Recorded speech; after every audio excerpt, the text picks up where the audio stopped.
할렐루야. 우리 찬송가 272장 같이 찬송하시며 오늘 이 하루도 주님 앞에 구별하여 올려드리겠습니다. 우리 찬송가 272장입니다. 찬송 272장입니다. 찬송가 272장입니다. 고통의 멍에 벗으려고 예수께로 나갑니다. 자유와 기쁨 베푸시는 주께로 갑니다. 병든 내 몸이 튼튼하고 빈궁한 삶이 부해지며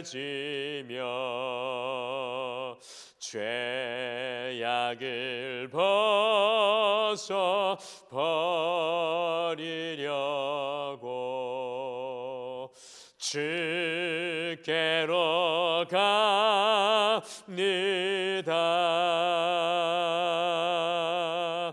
낭패와 실망 당한 뒤에 예수께로 나갑니다. 십자가 은혜 받으려고 주께로 갑니다.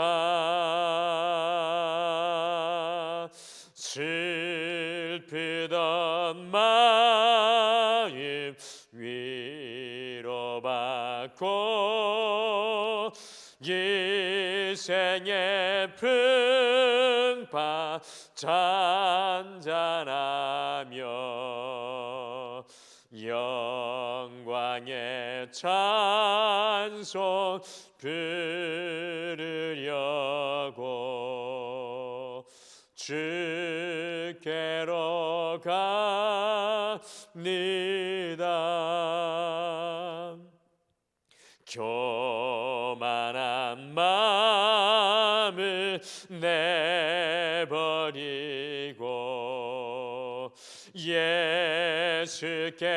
예수께로 나갑니다. 복 되신 말씀 따르려고 주께로 갑니다.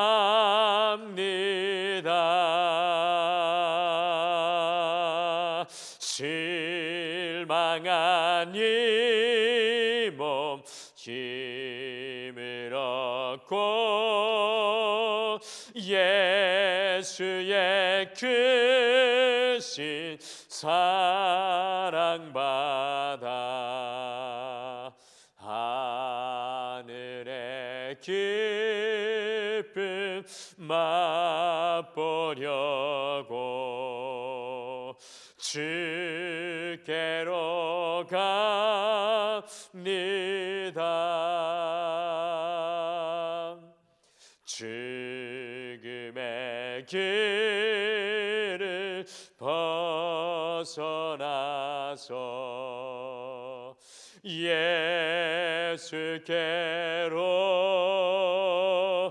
나갑니다.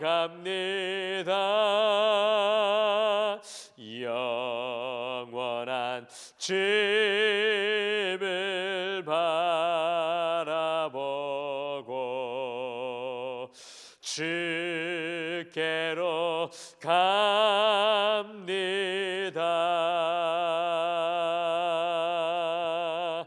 멸망의 폭을 헤어나와 평화의 나라 다다라서 영광의 주를 배우려고 주께로 갑니다.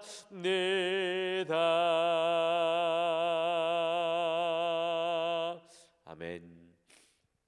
우리 다 같이 기도하시겠습니다. 여호와 하나님 아버지, 오늘도 주께로 나아갈 수 있는 은혜의 통로를 활짝 열어주셔서 이 하루를 시작하며 주님 앞에 우리의 지친 마음도, 우리의 지친 육신도, 우리의 마음과 생각도 주님 앞에 모두 가지고 나아가 주님께서 씻어주시는 은혜를 누릴 수 있게 하여 주심을 참으로 감사합니다. 오 주님, 오늘 이 아침 우리가 세상으로 더럽혀지고 세상으로 가려졌던 우리의 인생의 영의 눈이 주님 열어주심으로 말미암아서 오늘 이 하루 주님이 보기를 원하시는 것 보게 하시고 주님이 살기 원하시는 그 삶을 살게 하여 주시옵소서. 말씀 가운데 말씀하여 주실 줄 믿고 예수님의 이름으로 기도드리옵나이다. 아멘. 오늘은 욥기 33장 말씀 같이 보시겠습니다. 우리 구약 성경 욥기 33장 말씀입니다. 욥기 33장 8절에서 18절 말씀입니다. 욥기 33장 8절에서 18절 말씀 우리 다 같이 한 목소리로 읽겠습니다. 33장 8절에서 18절 말씀입니다. 같이 읽겠습니다. 시작. 그대는 실로 내가 듣는 데서 말하였고 나는 그대의 말소리를 들었느니라. 이르기를 나는 깨끗하여 악인이 아니며 순전하고 불의도 없거늘 참으로 하나님이 나에게서 잘못을 찾으시며 나를 자기의 원수로 여기사 내 발을 착고에 채우시고 나의 모든 길을 감시하신다 하였느니라. 내가 그대에게 대답하리라. 이 말에 그대가 의롭지 아니하니 하나님은 사람보다 크심이니라. 하나님께서 사람의 말에 대답하지 않으신다 하여 어찌 하나님과 논쟁하겠느냐. 하나님은 한 번 말씀하시고 다시 말씀하시되 사람은 관심이 없도다. 사람이 침상에 졸며 깊이 잠들 때에나 꿈에나 밤에 환상을 볼 때 그가 사람의 귀를 여시고 경고로서 두렵게 하시니 이는 사람에게 그의 행실을 버리게 하려 하심이며 사람의 교만을 막으려 하심이라. 그는 사람의 혼을 구덩이에 빠지지 않게 하시며 생명을 칼에 맞아 멸망하지 않게 하시느니라. 아멘. 욥기 4장부터 우리 31장 말씀까지는 욥과 그의 세 친구 엘리바스, 빌닷, 소발이 왜 욥이 고난을 당하는가라는 문제를 가지고 이 논쟁을 벌였습니다. 욥의 세 친구들이 이야기하죠. 잘못한 것이 없는데 왜 이유 없이 고통을 당했느냐면서 욥이 하나님께 범죄하였다고 몰아붙이며 회개를 부르짖으라고 꾸짖었습니다. 엘리바스는 자신의 경험에 의지하여서, 빌닷은 옛사람의 전통에 의지하여서, 소발은 자신의 독선적인 생각으로 고통 중에 있는 욥에게 무수한 언어의 횡포에 주먹을 날리는 것이 바로 욥기 4장부터 31장까지의 내용입니다. 그런데 욥기에 느닷없이 32장부터 37장에 람 족속 부스 사람 바라겔의 아들 엘리후가 말씀 속에 등장을 합니다. 이 어떤 경로로 이 사람이 거기에 앉아 있었는지 자세히 기록되지는 않지만 엘리후는 욥과 그리고 욥의 다른 세 친구들과 처음부터 그 자리에 앉아서 네 사람의 이야기를 끝까지 들었던 것 같습니다. 32장 4절과 5절에 보시면 자신이 논쟁에 함께 하려고 하였지만 나이가 어리기에 입을 다물고 있었다 이야기하면서 세 친구의 이야기가 다 끝나니까 이제야 말을 하는 예의 바른 젊은이였습니다. 42장에 하나님께서는 욥과 논쟁하였던 세 친구를 옳지 않다고 꾸짖으시고 심지어는 번제물을 들고 가서 예배하며 욥에게 용서를 구하는 기도까지 받으라고 하였지만 엘리후, 오늘 우리가 만나는 엘리후는 징책하지 않으셨습니다. 엘리후의 말이 다 옳은 것이 아니지만 겸손히 욥을 대하였고 욥의 세 친구들은 하나님의 마음으로부터가 아니라 자신의 생각으로 욥을 정죄하였지만 끝까지 하나님의 마음으로 욥을 바라보려고 했던 사람이 오늘 우리가 만나는 엘리후였습니다. 엘리후는 욥의 세 친구들과 같이 욥이 과거에 죄를 지었기 때문에 고통받는다고 오늘 말씀 속에서 이야기하지 않습니다. 엘리후는 욥이 지금 현재 당하고 있는 고통 때문에 하나님과 논쟁하고 있는 욥을 예리하게 지적해내고 있습니다. 33장 8절에서 11절의 내용이 바로 그것입니다. 우리 8절부터 11절 말씀 다시 한번 같이 읽겠습니다. 8절부터 11절입니다. 시작. 그대는 실로 내가 듣는 데서 말하였고 나는 그대의 말소리를 들었느니라. 이르기를 나는 깨끗하여 악인이 아니며 순전하고 불의도 없거늘 참으로 하나님이 나에게서 잘못을 찾으시며 나를 자기의 원수로 여기사 내 발을 착고에 채우시고 나의 모든 길을 감시하신다 하였느니라. 엘리후가 들은 이 욥의 이 말을 쉽게 말씀드리면 나에게 무슨 잘못이 있어? 나는 허물이 없어요. 결백해. 그런데도 하나님께서 내게서 흠잡을 것을 찾으시고 죄인 다루듯이 나를 다루고 있지 않는가라고 이야기하는 것을 이 엘리후는 그 욥의 그 모습을 보면서 욥이 오히려 현재의 고난으로 인해서 자신의 결백을 주장하며 하나님께 불평하고 있는 욥의 모습을 정확하게 지적하고 있습니다. 쉽게 말씀드리면 엘리후는 욥의 과거를 통해 욥의 현재의 고난을 판단하지 않고 욥이 고난 앞에 서 있는 자세가 잘못되어 있다는 것을 오늘 말씀 속에서 지적해내고 있습니다. 어거스틴이 하나님의 도성이라는 책에서 고통 앞에서의 태도를 다음과 같이 말하였습니다. 고통은 동일하나 고통당하는 사람은 동일하지 않습니다. 악한 사람은 똑같은 고통을 당하면서도 하나님을 비방하고 모독하지만 선한 사람은 고통 속에서도 하나님을 찾으며 하나님을 찬양합니다. 모든 사람이 무슨 고통을 당하느냐가 문제가 되는 것이 아니라 어떻게 당하느냐가 문제입니다. 똑같은 미풍이 불어오지만 오물은 더러운 냄새를 풍기고 거룩한 기름은 향기로운 냄새를 풍깁니다. 똑같은 고통일지라도 그 고통 앞에 서 있는 사람의 태도에 따라 그것이 추하게도 아름답게도 보이는 것입니다. 엘리후가 욥에게 지적하고 싶었던 문제가 바로 그것이었습니다. 욥의 세 친구들은 고통의 결과를 가지고 욥을 정죄하고 판단하지만 엘리후는 고통 앞에서도 욥이 끝까지 의로움을 지키도록 돕고 있습니다. 엘리후는 욥의 고통을 한 단계 높은 수준으로 끌어올리고 있습니다. 그러면서 엘리후는 욥에게 고통 속에 함께 하시는, 현재의 고통 속에 함께 하시는 하나님의 손길을 발견하라고 권면하고 있습니다.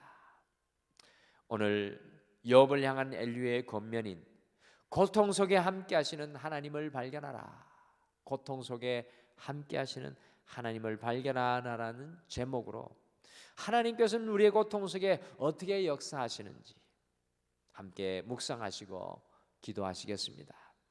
첫째, 하나님께서는 고통을 대화의 통로로 사용하십니다. 하나님께서는 우리의 고통을 대화의 통로로 사용하십니다.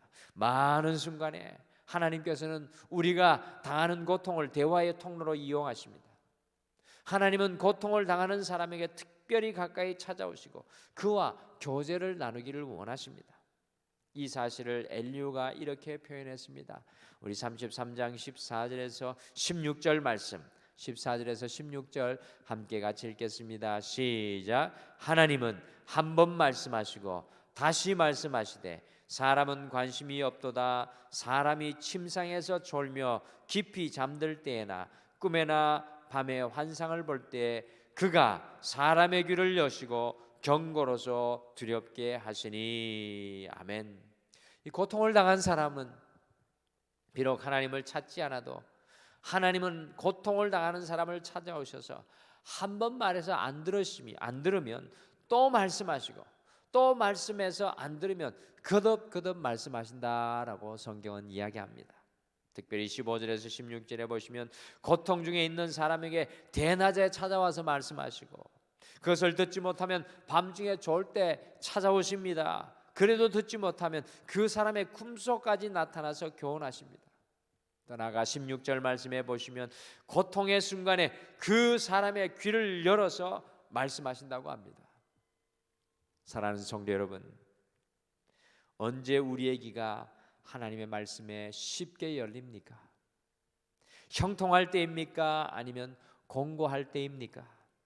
경험해 보신 분들은 잘 아실 겁니다. 고통과 고난 가운데 있을 때 말씀을 펴놓고 있으면 그 말씀이 우리의 가슴을 저미도록 파고 들어올 때가 있습니다. 왜 그런지 아십니까? 주님께서는 고통당하는 자에게 특별히 찾아와서 말씀하시기 때문입니다. 혹시 우리 중에 고통을 안고 아픈 가슴을 억누르면서 살아가고 계신 분들이 있습니까? 꼭 알아두시기를 바랍니다. 그 고통 때문에 하나님은 남달리 우리와 대화를 나누려고 다가오십니다. 영국의 영성가 C.S. 루이스라는 사람은 우리의 고통은 주님의 확성기라고 했습니다. 우리의 고통은 우리의 영의 귀를 열어놓습니다. 고통은 나를 가로막고 있는 잡음을 없애줍니다. 고통은 사람의 소리와 하나님의 음성을 구별하게 합니다. 이 고통을 통하여 우리에게 말씀하시는 주님을 발견하시기를 바랍니다. 고통 중에는 말씀으로 더욱 함께 하시는 그 하나님을 발견할 수 있는 소중한 기회입니다. 둘째, 하나님께서는 고통을 예방의 수단으로 사용하십니다. 우리의 고통은 예방입니다. 엘리후는 하나님께서 고통을 예방의 수단으로 사용하신다라고 권면합니다. 하나님은 우리에게 작은 고통을 미리 주심으로 더 큰 화를 막아주십니다. 작은 고통을 먼저 주셔서 그 사람으로 하여금 정신 차리게 해서요, 나중에 당할지도 모르는 이 큰 위협으로부터 건져주신다는 것입니다. 33장 17절과 18절 말씀 같이 읽겠습니다. 17절 18절 같이 읽겠습니다. 시작. 이는 사람에게 그의 행실을 버리게 하려 하심이며 사람의 교만을 막으려 하심이라. 그는 사람의 혼을 구덩이에 빠지지 않게 하시며 그 생명을 칼에 맞아 멸망하지 않게 하시느니라. 아멘. 하나님께서는 우리의 교만을 막으시고요, 우리의 영혼이 멸망치 않게 하시려고 고통을 예방의 수단으로 사용하신다는 것을 알 수 있습니다. 우리가 얼마나 잘못되기 쉬운 존재입니까? 우리는 쓸데없이 우리의 꾀를 내세우는 버릇이 있습니다. 쉽게 부풀어 오른 고무풍선처럼 자신도 모르게 교만한 사람들을 볼 수 있습니다. 그렇게 믿은 좋은 사람도요, 자신의 교만을 꺾지 못해서 매일 하나님 앞에 회개하고 기도하는 것을 봅니다. 우리는 우리 앞에 놓여있는 함정과 위험을 잘 모릅니다. 그러나 하나님께서는 그것을 환하게 내다보시고 계십니다. 우리 앞에 놓인 위험을 보시고 작은 문제를 통해서 우리를 교훈하시고 예방하시는 것입니다. 사랑하는 성도 여러분, 하나님께서는 우리의 고통을 통해 우리를 예방하시고 우리의 삶을 무너뜨리는 것을 막아주십니다. 이 얼마나 놀라운 역사입니까? 고통 중에는 우리의 삶을 예방하시는 하나님, 그 하나님을 발견하시기를 바랍니다. 마지막으로 하나님께서는 고통을 치료의 과정으로 사용하십니다. 엘리후는 고통을 통해 하나님께서는 우리를 치료하신다라고 권면합니다. 우리는 어떤 환경에 있든지 하나님을 높이고 찬양해야 합니다. 세상이 어떻게 돌아가든 무슨 일을 당하든 심지어 내가 가진 것을 다 잃어도 하박국처럼 노래할 수 있는 믿음의 사람이 되어야 합니다. 나는 여호와를 인하여 즐거워하며 나는 여호와를 인하여 즐거워하며 나의 구원의 하나님을 인하여 기뻐하리로다. 그러나 우리는 어떻습니까? 그렇게 하지 못하는 나약함과 부패성과 한계성을 우리는 가지고 있습니다. 하나님을 찬양해야 할 우리가, 하나님께 감사하고 하나님을 기쁘시게 해야 할 우리가 그렇게 살아가지 못합니다. 이것은 믿음이 병든 모습입니다.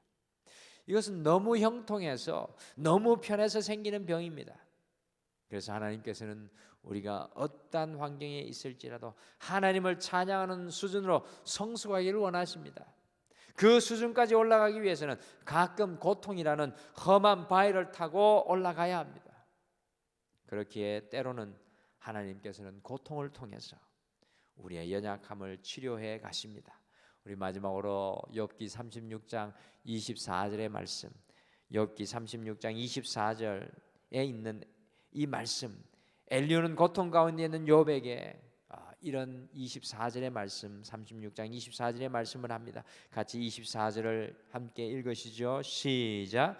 그들은 하나님께서 하신 일을 기억하고 높이라, 잊지 말지니라. 인생이 그의 일을 찬송하였느니라. 아멘. 엘리후는 오히려 고통 가운데 하나님을 찬양하라고 합니다. 그 고통 속에서도 치료하시는 하나님의 은혜를 발견하고 맛보라는 것입니다. 우리의 고통 속에 나를 치료하시는 그 하나님을 발견하시기를 간절히 축복합니다. 엘리후는 오늘 고통을 향한 욥의 시선과 오늘을 살아갈 우리의 시선을 새롭게 합니다. 하나님께서는 고통을 통해서 우리에게 말씀하십니다. 하나님은 고통을 통해 우리의 삶의 연약함을 예방합니다. 하나님께서는 고통을 통해서 여러분 가지를 치료해 나가십니다. 인생의 어두움 속에 더욱 밝게 빛나시는 그 하나님을 바라보며 함께 기도하시겠습니다. 우리 다 같이 기도하겠습니다. 하나님 아버지, 우리는 고통과 고난 속에, 인생의 어두움 속에 낙심하며 절망할 때가 참으로 많이 있습니다. 특별히 2020년 코로나 앞에 우리는 낙심하며 절망하며 연약한 우리의 모습을 발견합니다. 그러나 오늘 엘리후가 고통을 통해 욥을 만나고 욥과 대화하시기를 원하시는 그 하나님을 보여주신 것처럼 고통을 통해 우리의 연약함을 예방하시기를 원하시는 그 하나님, 이 고통을 통해 우리를 치료하시는 그 하나님을 우리가 엘리후의 말을 통해 배우게 됩니다. 하나님, 우리가 고통 중에서도 더욱 우리와 함께 하시는 하나님을 발견할 수 있는 영의 눈을 열어주시고 오늘 이 하루 살아갈 때 우리의 삶 속에 곳곳에 보석과 같이 빛나는 하나님의 그 은혜를 발견하며 주님을 찬양할 수 있도록 인도하여 주시옵소서. 감사드리며 예수님의 이름으로 기도드리옵나이다. 아멘. 하늘에 계신 우리 아버지여, 이름이 거룩히 여김을 받으시오며 나라가 임하옵시오며 뜻이 하늘에서 이루어진 것 같이 땅에서도 이루어지이다. 오늘 우리에게 일용할 양식을 주시옵고 우리가 우리에게 죄 지은 자를 사하여 준 것 같이 우리 죄를 사하여 주시옵고 우리를 시험에 들게 하지 마시옵고 다만 악에서 구하시옵소서. 나라와 권세와 영광이 아버지께 영원히 있사옵나이다. 아멘. 오늘 이 아침에 함께 우리가 기도하실 때 엘리후는 오늘 고통을 향한 우리의 시선과 욥의 시선을 새롭게 하는데요. 우리가 특별히 두 가지 제목으로 오늘 말씀을 통해 기도하겠습니다. 첫째, 인생의 고난과 아픔 속에서도 함께 하시는 하나님을 감사함으로 발견하며 바라볼 수 있도록 하옵소서라고 기도하겠습니다. 두 번째는 고난과 아픔이라는 영적인 도구로 우리를 치료하시며 새롭게 하시는 하나님의 그 은혜를 믿음으로 고백하게 하옵소서라고 우리가 같이 기도하겠습니다. 이와 같은 기도의 제목으로 각자의 삶의 자리에서 자유롭게 기도하시며 하나님 앞에 나아가시길 바랍니다. 우리 다 같이 기도하시겠습니다.